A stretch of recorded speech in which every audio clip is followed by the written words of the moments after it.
want you all to watch a couple clips from two videos put out by Fractalfires.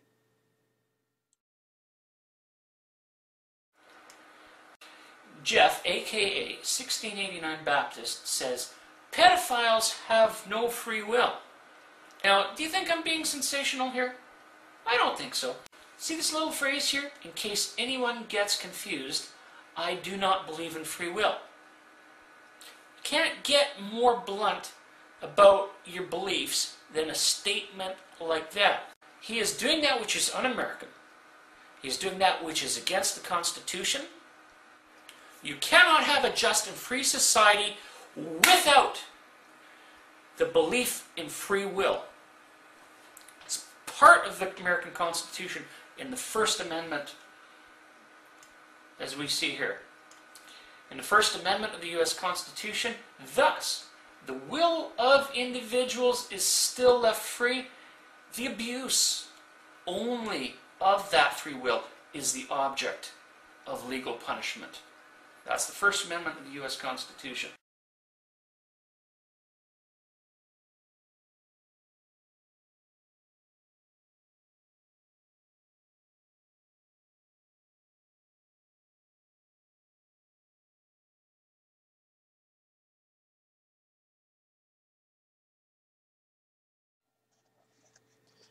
Okay, you heard him say twice and on two different videos that he was quoting from the First Amendment of the Constitution.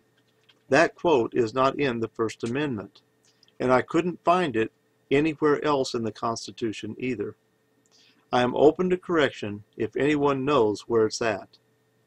From what I found, this quote came from Sir William Blackstone in his Commentaries on the Laws of England, 1765 to 1769. But even if it was in the Constitution, this would not prove that the Constitution is teaching metaphysics. It is a political document. The subject is politics, not metaphysics. For example, those in prison are slaves to the state. They do not have political, social free will. You and I are not. So we have free will in this state society. Metaphysics is the second branch of philosophy, while politics is the fourth branch. He is confusing the two. This is a quote by Monty Collier. The point of this video is to define free will as understood by the 55 framers of the Constitution. Most of these brilliant men were Calvinistic. In the 1700s, and being Calvinistic, they would have understood free will differently than we do today. They would have known the writings of men like John Gill, Jonathan Edwards, and August Toplady on free will. Fractalfires' concept of free will is not the same as the framers of our Constitution. I'm going to let Gordon H. Clark explain. Calvinism is supposed to reduce men to puppets. Such an objection could arise only upon an ignorance of Puritan writings. Perhaps the objector has seen a chapter in the Westminster Confession on free will, or he may have read in the Shorter Catechism that our first parents were left to the freedom of their own wills. Then, without reading the literature of that day, he assumes that official Calvinism is more moderate than the view defended here, and that a denial of free will is hyper-Calvinism. A creed, however, is not a detailed philosophic treatise, and its phrases must be understood in the sense in which the authors meant them. If this meaning is not clear from the creedal context itself, it must be sought in the literature.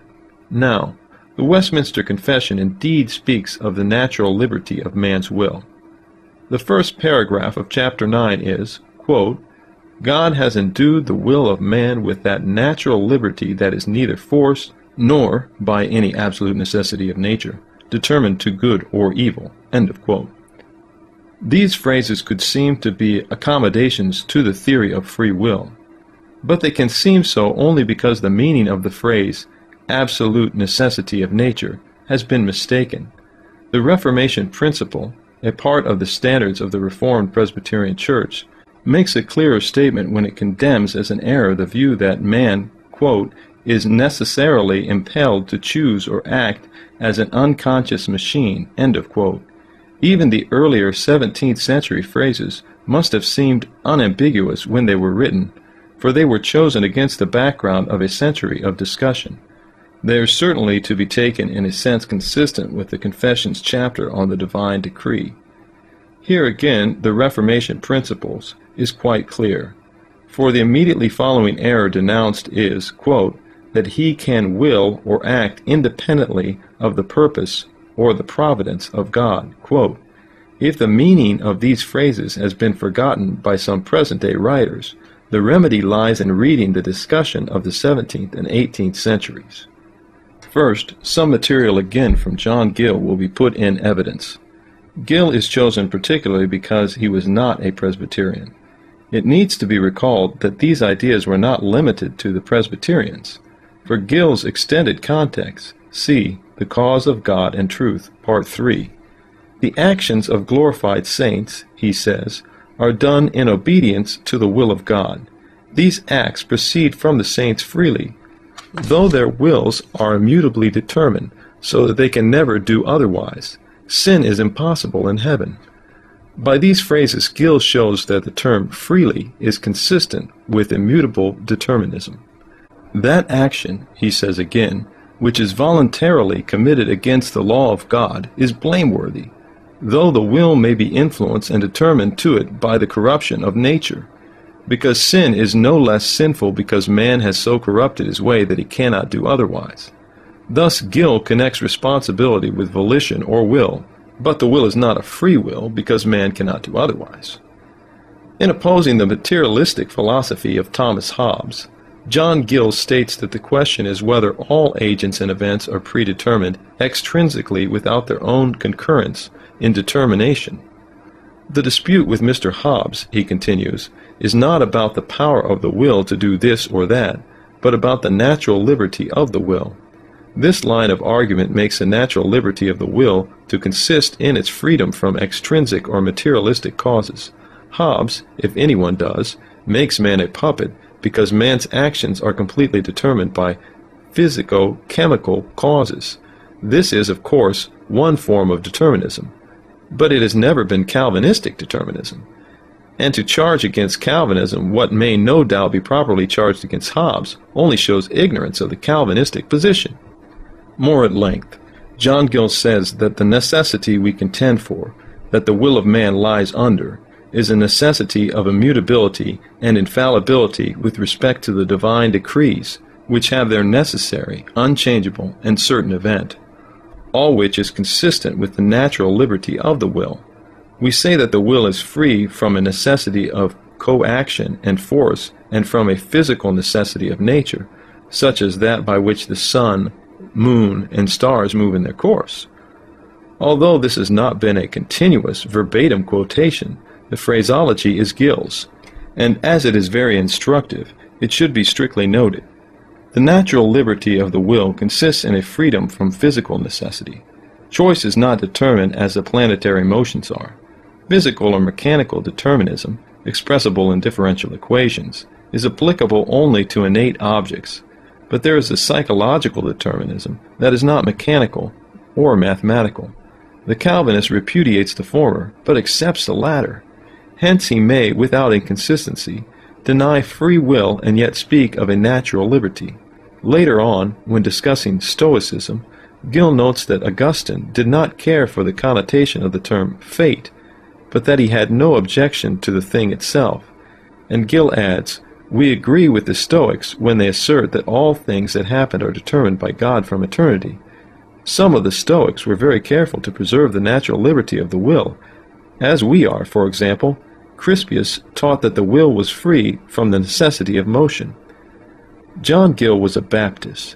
In order to further avoid dependence on Presbyterian sources, and to show that these are the doctrines of Protestantism, a few lines will be taken from the enthusiastic Anglican, our previous friend, Augustus Toplady. Now, as a theologian rather than as a historian, the first reference comes at the end of section 8 of his history, to the sentence, quote, Calvinism disclaims all compulsion, properly so called, end of quote. He appends a footnote in which he defines compulsion as taking place, quote, when the beginning or continuing of any action is contrary to the preference of the mind. In the supernatural agency of grace on the heart, compulsion is quite excluded, be that agency ever so effectual, since the more effectually it is supposed to operate, the more certainly it must engage the preference of the mind." End of quote. The footnote continues on this theme for several more lines. Space forbids the reproduction of a great amount of material, but one further reference may be taken from Toplady. In a work titled "The Scheme of Christian and Philosophical Necessity Asserted," there are the following sentiments. "Let us," he says, "by defining as we go, ascertain what free agency, in opposition to free will, is. All needless refinements apart, free agency, in plain English, is neither more nor less than voluntary agency. Now necessity is to be defined as that by which whatever comes to pass cannot but come to pass, and can come to pass in no other way than it does. I acquiesce," says Toplady, "in the old distinction, adopted by Luther, and by most of, not to say all, the sound Reformed divines, between a necessity of compulsion and a necessity of infallible certainty. The necessity of compulsion is predicated of inanimate bodies, and even of reasonable beings when they are forced to do or suffer anything contrary to their will and choice. The necessity of infallible certainty, on the other hand, renders the event inevitably future, without any compulsory force on the will of the agent. Thus Judas was a necessary, though voluntary actor in that tremendous business." It would be well to read the entire treatise, but enough has been indicated to enable us to come closer to our conclusion. In the theological literature, free agency, or natural liberty, means that the will is not determined by physical or physiological factors, but free agency is not free will. Free will means that there is no determining factor operating on the will, not even God. Free will means that either of two incompatible actions are equally possible. Free agency goes with the view that all choices are inevitable. The liberty that the Westminster Confession ascribes to the will is a liberty from compulsion, coaction, or force of inanimate objects. It is not a liberty from the power of God.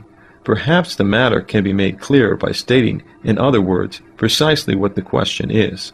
The question is the will free? The question is not, is there a will? Calvinism most assuredly holds that Judas acted voluntarily. He chose to betray Christ. He did so willingly. No question is raised as to whether or not he had a will. What the Calvinist asks is whether that will was free. Are there factors or powers that determine a person's choice? Or is the choice causeless? Could Judas have chosen otherwise? Not could he have done otherwise had he chosen, but could he have chosen in opposition to God's foreordination? Acts 4:28 indicates that he could not. The Arminians frequently talk as if the will and free will were synonyms. Then when Calvinism denies free will, they charge that men are reduced to puppets. Puppets, of course, are inanimate dolls mechanically controlled by strings. If the opponents had only read the Puritans, if they had only known what Calvinism is, they could have spared themselves the onus of making this blunder. Choice and necessity are therefore not incompatible. Instead of prejudging the question by confusing choice with free choice, one should give an explicit definition of choice. The adjective could be justified only afterwards, if at all. Choice then may be defined, at least sufficiently for the present purpose, as a mental act that consciously initiates and determines a further action. The ability to have chosen otherwise is an irrelevant matter and has no place in the definition. Such an ability could only be argued after the definition has been made. We cannot permit the Arminians to settle the whole matter simply by selecting the definition. A choice is still a deliberate volition, even if it could not have been different.